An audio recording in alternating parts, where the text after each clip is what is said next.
Hello students, welcome to history class 11th. Student, in last video we have discussed about the positive feed mechanism.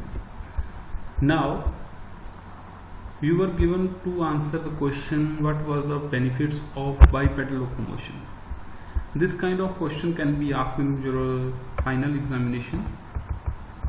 So for example, bipedal locomotion enable hand to be freed for carrying infant and objects.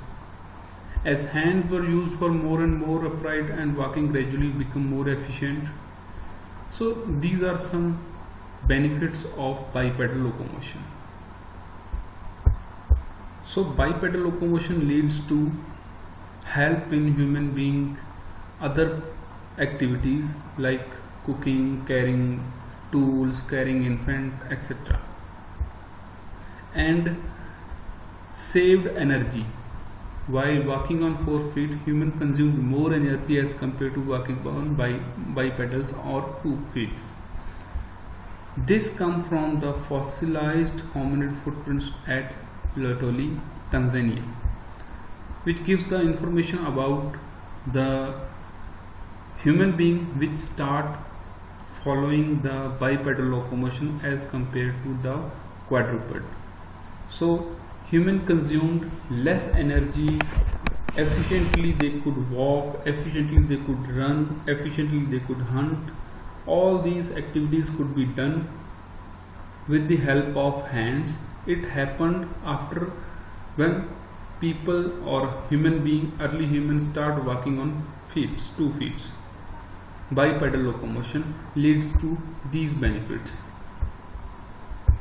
After that, around 2.5 million years ago, when glaciation occurred, all of you know the ice age. If you don't know, you can take the views of historians about the early humans and break and the modern human.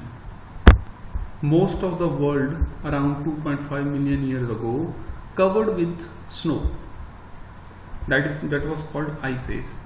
The less adaptable animals or human being or Australopithecus, the early humans who could not adapt to live in ice or snowfall areas or cold climate, they were extincted, and new type of the genus of these animals, they could adapt to these conditions and they could able to live in these harsh conditions of cold. Among these were the earliest representative of genus Homo. Homos were more adaptable as compared to Australopithecus in the ice age. So the modern human being which were started developing from Australopithecus, if ice age could not occur, then Australopithecus might be survived. मतलब जो Australopithecus थे अगर ice as ना होती तो शायद आज तक सरवाइव कर जाते, लेकिन नहीं, वो आइस एज की वजह से ठंडे वातावरण में वो अडेप्ट नहीं कर पाए, लेकिन होमोस कर सकते थे. That was why homos are surviving as compare to Australopithecus. Now the word came homo. Homo is a Latin word which means man और as well as human. Types of Homo, the name assigned to these species are derived from what are regarded as their typical characteristics. They were different from the other animals. Their fossils are found and they were categorized in Homo habilis, Homo erectus and Homo sapiens. These were 3 types of Homo. Homo habilis, who were tool makers, Homo erectus, who stood upright, and Homo sapiens, who were wise thinking men. The different area where Homo habilis, Homo sapiens fossils are found are explained in this para. You can read this para. So in map of South Africa or African continent, these names are given where the human beings were found, early human fossils are found. Next is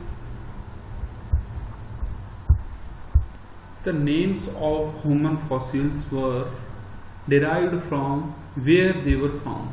For example, some fossils were found in Heidelberg, a city in Germany. Those fossils were called Homo heidelbergensis.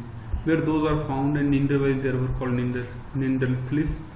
Earliest fossils from Europe are of Homo heidelbergensis and Neanderthals. So from 0.8 to 0.1 million years ago, they have wide distribution of these kind of Homo heidelbergensis homos, we can say the early humans, in Africa, Asia and Europe. Neanderthals occupied Europe and Western and Central Asia from roughly 1,30,000 to 35,000. But they are disappeared abruptly. That human fossil which are found in Neanderthal Valley and Heidelbergensis, these were the Homo sapiens, or you can say the early humans, which were disappeared around this age. As we have compared Australopithecus with Homo have larger brain, jaws with reduced outward protrusion and smaller teeth. Jaws were smaller but brains were large as compared to Australopithecus. An increase in brain size is associated with some more intelligence and better memory. The changes in the jaws and teeth were probably related to different in dietary habits. Suppose if you are eating some hard things, your teeth will shape to like this. So these things change, means dietary habits, food habits change as Australopithecus as compared to Homos.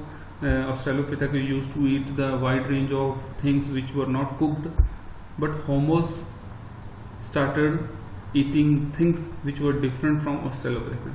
So dietary habits changed, which led to the change in jaw shape and their teeth size, etc. So this was the change in pattern of human being fossils from early to modern human being. So student, you can read this topic and you can answer question that what was the difference between Australopithecus and Homos.